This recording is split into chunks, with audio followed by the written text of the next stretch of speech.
इस वक्त की बड़ी खबर आपको बता दें कि छात्रों की जीत हुई है।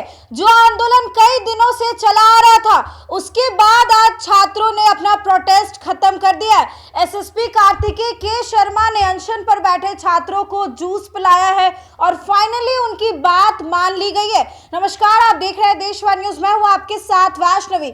इस वक्त की बड़ी खबर आपको बता दें कि मुख्यमंत्री सम्राट चौधरी ने खुद पोस्ट करके बताया है कि छात्रों की मांगों को मान लिया गया है। दरअसल आपको बता दें कि पटना के गर्दनी बाग धरना स्थल पर कई दिनों से छात्रों की विभिन्न मांगों को लेकर के बड़ा प्रदर्शन चल रहा था, अनशन चल रहा था, जिस पर छात्र नेता अमन और जानवी बैठे हुए थे। छात्र नेता दिलीप ने भी खूब आवाज उठाई, लेकिन ऐसे में बता दें कि सरकार जो है अब छात्रों की बात मानती हुई नजर आ रही है। छात्रों की बड़ी जीत हुई है और अनशन अब खत्म हो चुका है, क्योंकि पटना के एसएसपी कार्तिकेय के शर्मा ने अनशन पर बैठे छात्रों को जूस पिला करके उनका अनशन तुड़वा दिया है, यानी कि प्रोटेस्ट अब खत्म हो चुका है। इसके साथ ही बिहार के मुख्यमंत्री सम्राट चौधरी ने भी बड़ा फैसला ले लिया।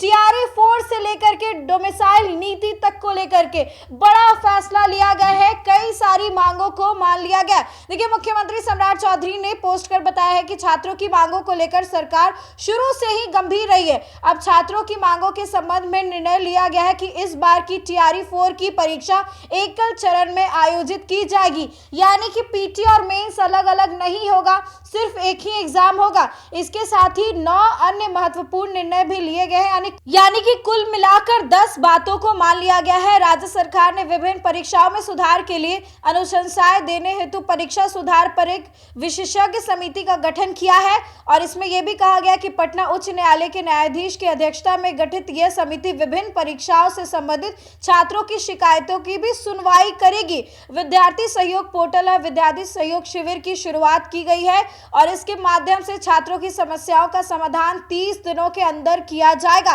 टीआरई 4 को लेकर के सबसे बड़ा बयान, सबसे बड़ा ऐलान कि पीटी और मेंस नहीं बल्कि एकल परीक्षा होगा, जैसे टीआरई 1, 2 और 3 में देखने को मिला। इसके साथ ही आपको बता दें कि जिन एग्जाम्स में दरोगा बहाली में जो जांच है उसके लिए आदेश दे दिया गया है।